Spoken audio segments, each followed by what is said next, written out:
Well, let's unpack this. Today, we're plunging right into the thick of current events, sorting through a whole stack of sources.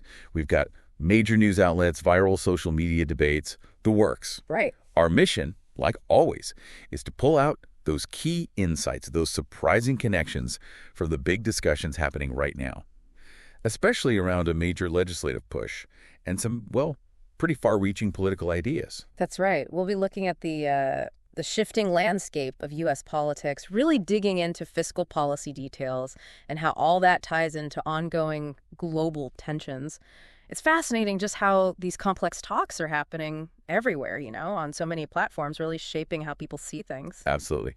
And today, our focus is really on the debates around what's being called President Trump's big, beautiful bill. We'll look at its connection to the national debt, which is pretty surprising, and also a wider political initiative called Project 2025. Plus, we'll touch on some other, hot-button issues stirring things up, global conflicts, cultural talks, especially ones getting attention from conservative commentators. So, what does all this mean for you, trying to stay informed? Let's find out. So, first up, this high-stakes legislative move, President Trump's big, beautiful bill. It's a major piece of legislation working its way through the Senate right now. And it could really reshape national finances for decades. Exactly. At its heart, it's packed with significant tax breaks. The idea is to make those 2017 tax cuts permanent and even add new ones, like getting rid of taxes on tips. But on the other side of the coin, there are pretty big spending cuts proposed, targeting things like Medicaid, green energy tax credits. Right, and we're hearing President Trump is pushing really hard to get it passed before the July 4th holiday, a tight deadline. And this bill, it's kicked off a real fiscal firestorm, especially when you look at the numbers, the projections, and how they're calculated. How so? Well, the nonpartisan Congressional Budget Office, the CBO, they estimate this bill could add a staggering $3.3 trillion to the national debt over 10 years. Wow, $3.3 trillion. Yeah.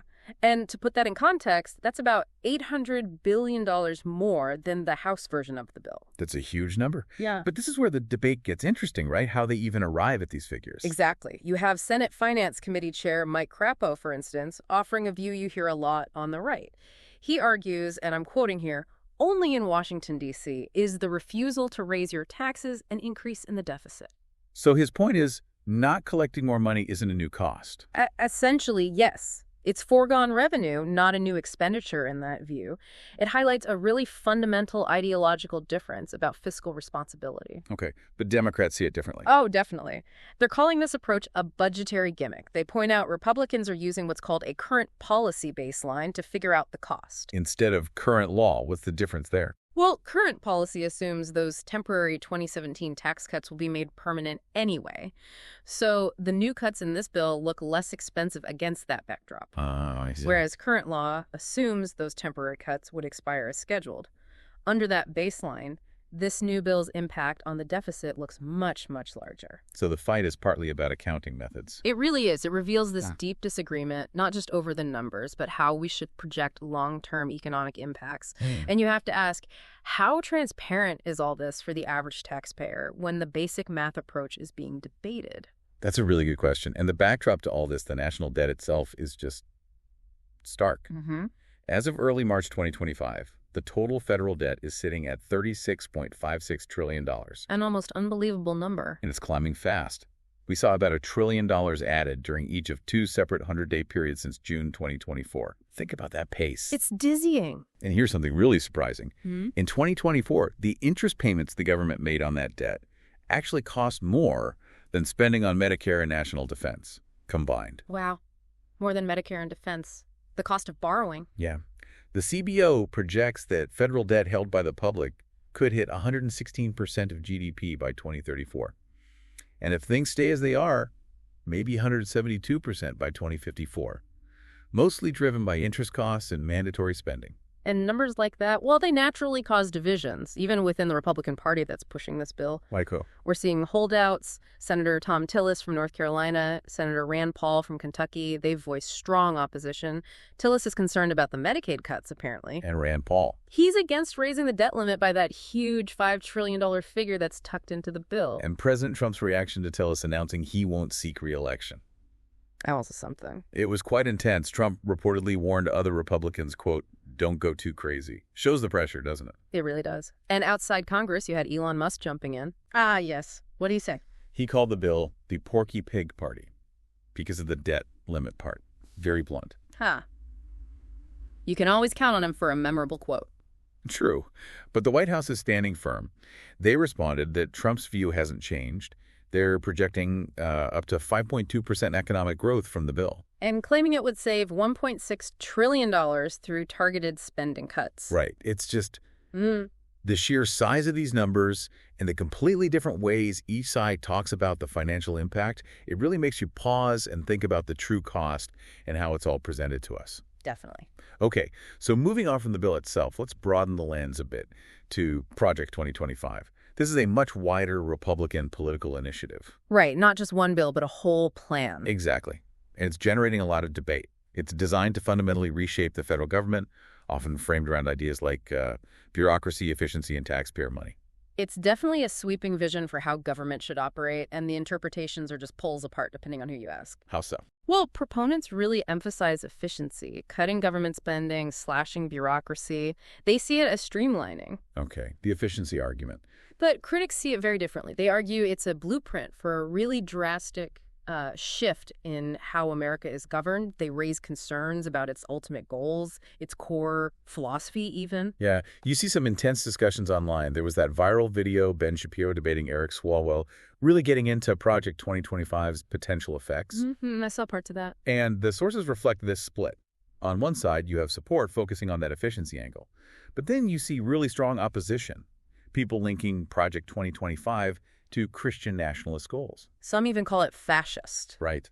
And claiming recent Supreme Court actions bring the country closer to their dream, saying this just got serious. We also heard from Representative Jasmine Crockett, the Democrat from Texas. Yeah, she really laid into Trump in Project 2025, suggested it comes from a fear of diversity, equity, and inclusion, and that it's meant to stop a qualified black woman from rising. But then again, there's another perspective out there that a lot of this alarm is just liberal fear tactics that need debunking. So completely opposite readings. Exactly. It's fascinating how these totally contradictory interpretations are all out there at the same time.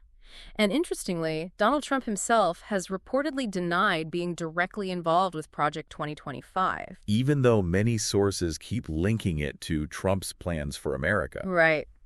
It's complex. And it's not just talk, is it? We've seen some movement already. Like what? The Senate confirmed Russell Vought, who co-authored Project 2025, to head the Office of Management and budget the OMB. Despite significant Democratic opposition. Right, so it shows some of the ideas behind this project are already influencing key government posts. It really raises that big question, how do you balance trying to make government more efficient with navigating these really deep social and political concerns people have? That's the core tension, isn't it?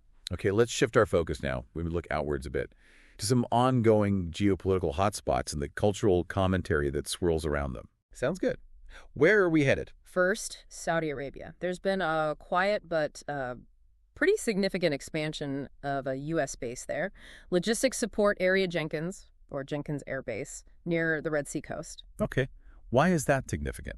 Well, it's not just any base. It's highly strategic. The goal is for it to be a major logistics hub and, crucially, to position U.S. military assets outside the range of Iranian missiles and drones. So building it seems to implicitly accept the possibility, or likelihood even, of ongoing conflict with Iran. That seems to be the read, yes. Its location on the other side of Saudi Arabia relative to Iran is key. Makes it harder to hit. Exactly. Iran would need less accurate medium-range ballistic missiles, which theoretically gives U.S. air defenses more time to react. Reduced vulnerability. But is it totally safe? Well, there are other concerns. Its proximity to Yemen means potential attacks from Houthi militants are a factor. Adds another layer of risk in the region. Right, that whole region is just incredibly tense. Absolutely. And those tensions are maybe nowhere debated more fiercely, more constantly than in the Israel-Palestine conflict. Always a complex and sensitive topic. Indeed. And a recent example that really highlighted the deep divisions was a debate between Ben Shapiro and an Oxford student. It got quite heated. Oh, what were the key points? Well, the student really challenged Shapiro. They argued his position was predicated entirely on Hamas, but ignored, quote, thousands of Palestinians, including hundreds of minors and children, held hostage by Israel without any charge. So challenging the focus solely on Hamas. Yes, and they pointed out Hamas didn't even exist for decades after Israel was created and isn't in the West Bank. Yet in the West Bank, before October 7th, over 200 Palestinians, including 40 children, were killed, making it the deadliest year for Palestinians in the West Bank. A grim statistic. So the student asked Shapiro, how can you justify actions in the West Bank based on terror groups when civilians were being killed at such a rate? How did Shapiro respond to that? He countered that casualties in the West Bank were largely from conflagrations between the IDF, the Israeli Defense Forces, and Palestinian Authority and Islamic Jihad members. He also mentioned other terror groups like the Lion's Den. So attributing it to clashes with militants. Primarily, yes. He also pushed back hard on the idea of the Great March of Return being a right to return, specifically to places like Haifa, Tel Aviv, or West Jerusalem areas within the 1967 borders. He fundamentally disagreed that right exists for those locations. A core point of contention, the right of return. Definitely. The debate got really sharp when the student asserted that all of Israel is occupied Palestine. Wow. That's a strong statement. To which Shapiro's final question was effectively, so what you're calling for is the obliteration of the state of Israel, and all of this is just a cover for that. A very pointed conclusion. Yeah. And adding another perspective here, the British politician, Lord Chris Patten, weighed in recently. He expressed his view that Israel's actions in Gaza might be breaching international law. He also criticized Netanyahu's approach. Yes. Specifically, Netanyahu's one-state solution, warning it could create future generations who hate Israel. These exchanges just underscore how deep the history is, how high the emotions run. Absolutely. It's incredibly layered. And beyond these huge geopolitical issues, Ben Shapiro stays active in lots of other cultural and social debates too, usually bringing that conservative viewpoint forward. Like what else? Well, recently he talked about the basic economic argument of labor versus capital. Ah, the classic debate. Right. He argued that the factory owner, the capital side, takes on the significant risk, potential bankruptcy, the initial investment, and therefore, in his view, it's just that they get the bigger reward when things succeed. While the worker, labor, doesn't carry that same financial downside risk if the business fails. Exactly. It's a very specific framing of that age-old economic discussion. It's interesting how figures like Shapiro really act as catalysts, doesn't it? They bring these really complex, sometimes historically dense issues into the mainstream discussion. Even if it gets polarized sometimes. Right. But it forces people listening to actually engage with the arguments, think critically about them, not just sort of passively absorb information. Good point. So, thinking back on everything we've covered, it's been quite a dive. We looked at the high stakes around President Trump's big, beautiful bill, the really ambitious goals of Project 2025. And those deeply personal, globally significant debates over the Israel-Palestine conflict. We also saw how a prominent voice like Ben Shapiro uses various platforms to amplify conservative views, engage in all sorts of commentary, really pushing the edges of what's considered acceptable public discourse, that whole Overton window idea. Indeed. We've seen how fiscal policy, big government plans, tricky international relations, they're all debated with such fervor, and how crucial it is to try and understand the different viewpoints and the facts, or alleged facts, being presented. It really just shows how complex everything is right now. It truly does. No easy answers. So here's a question we want to leave you, the listener, with. When you consider the sheer scale of the national debt we talked about, these competing visions for government in Project 2025, the passion in these geopolitical debates, how do these major legislative efforts, these big discussions, how do they reshape the future you see for society and the economy? The big question. It is. And it really invites you to keep learning, keep engaging, because the decisions being debated right now, they're going to have echoes for a long, long time.